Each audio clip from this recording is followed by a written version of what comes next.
Appendicitis అంటే ఏమిటి? So మనకి అపెండిసైటిస్ అనేది వెరీ వెరీ కామన్ ప్రాబ్లం. తరతరాలుగా మనం చూస్తూ వస్తున్నాం. మన పాత రోజుల్లో దీన్ని 24 గంటల పేగు నొప్పి అని అంటూ ఉండేవారు. చిన్న పేగు నుంచి అది వెళ్ళి పెద్ద పేగులో కలుస్తుంది. ఈ చిన్న పేగు పెద్ద పేగు జంక్షన్ దగ్గర ఒక ఫింగర్ లాగా పెద్ద పేగు నుంచి caecum, first part of large intestine caecum అంటాం, అక్కడి నుంచి ఇలాగ ఒక ఫింగర్ లాగా వచ్చి ఉంటుంది అంతా. ఈ అపెండిక్స్ అనే దానికి స్పెసిఫిక్గా ఫంక్షన్స్ అంటూ ఏం లేవు.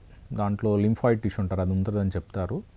అండ్ కాకపోతే ఏంటంటే అది ఒక సైడ్ క్లోజ్డ్ ఉంటుంది, ఒక సైడ్ పెద్ద పేకి కనెక్షన్ ఉంటుంది. ఎప్పుడన్నా ఓపెనింగ్, ఎప్పుడన్నా ఏదైనా చిన్న చిన్న స్టూల్ ఒక స్టోన్ లాగా ఫామ్ అయ్యి ఫీకోలిట్స్ అంటారు, అది వచ్చి దాన్ని బ్లాక్ అయినా, పీచు పదార్థం ఏదైనా బ్లాక్ అయినా, మనం తినే ఆహారంలో నట్స్ కానీ ఏదైనా అది బ్లాక్ అయినా ఇమీడియట్గా పెయిన్ అనేది స్టార్ట్ అవుతుంది. సో ఆ లోపల అపెండిక్స్ లోపల ఏదైతే వాటర్ ఫామ్ అయ్యి ఉంటుందో అది న్యాచురల్గా అయితే బయటకు వచ్చేస్తుంది, పెద్ద పేగులోకి ఎంటీ అవుతుంది. అది ఎంటీ అవ్వదు, అక్కడి నుంచి పెద్ద పేగు ఉబ్బటం మొదలు పెడుతుంది, అపెండిక్స్ అనేది ఉబ్బటం మొదలు పెడుతుంది, ఇన్ఫెక్ట్ అవటం మొదలు పెడుతుంది.